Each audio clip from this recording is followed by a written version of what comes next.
राज्य में 2025 matric result केबे प्रकाश पाइब। एबे जो छात्र छात्री माने मैट्रिक एग्जाम दे सारी सेमाने चाहि बसचंती रेजल्ट केबे सुधा प्रकाश पाइब। एने बोर्ड पक्षरु जारी हैला एक नुआ सूचना। आसंतु संपूर्ण अपडेट जानिबा। एहा छड़ा देखंतु 51 मूल्यांकन केन्द्र में मैट्रिक खाता देखा आरंभ। 11,800 शिक्षक शिक्षयित्री नियोजित। तबे जानिबा पूर्वरु संपूर्ण खबर ता पूर्वरु वीडियो को लाइक करंतु, सब्सक्राइब करन थिले एबे सब्सक्राइब करी पाखर थिबा घंटी चिन्ह को दबाइ दियंतु। देखंतु मैट्रिक परीक्षा खाता देखा आरंभ। राज्यर 51 टी मूल्यांकन केन्द्र में खाता देखा प्रक्रिया आरंभ होइछि।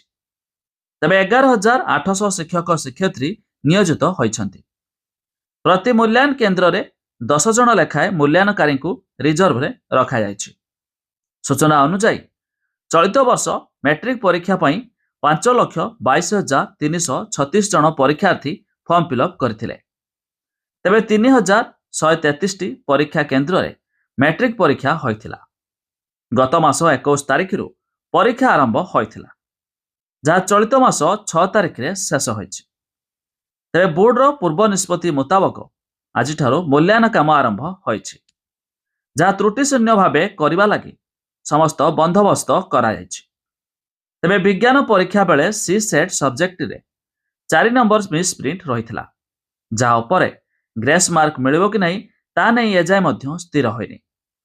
तेबे ए संपर्क रे माध्यमिक शिक्षा परिषद रो कंडक्ट कमिटी निष्पत्ति नेबो बोली पूर्वरु कहा जाइछि। तेबे उक्त निर्देशनामा आसीबा परे जहाँ किछि पदक्षेप नियाजियो बोली खाता देखा कार्य रे नियोजित शिक्षक कहिसेंति। तेबे मिलुथिबा सूचना मुताबक एप्रिल शेष सप्ताह सुधा मध्य मैट्रिक रेजल्ट प्रकाश पाई पारे। आउ जदि आपण माने भाबुथुबे केउ वेबसाइट जुगे प्रकाश पाई थाए, तेबे ताहार वेबसाइट रो लिंक आमे डिस्क्रिप्शन रे देइछु, आपण माने जाई मध्य चेक कर दे पारिबे।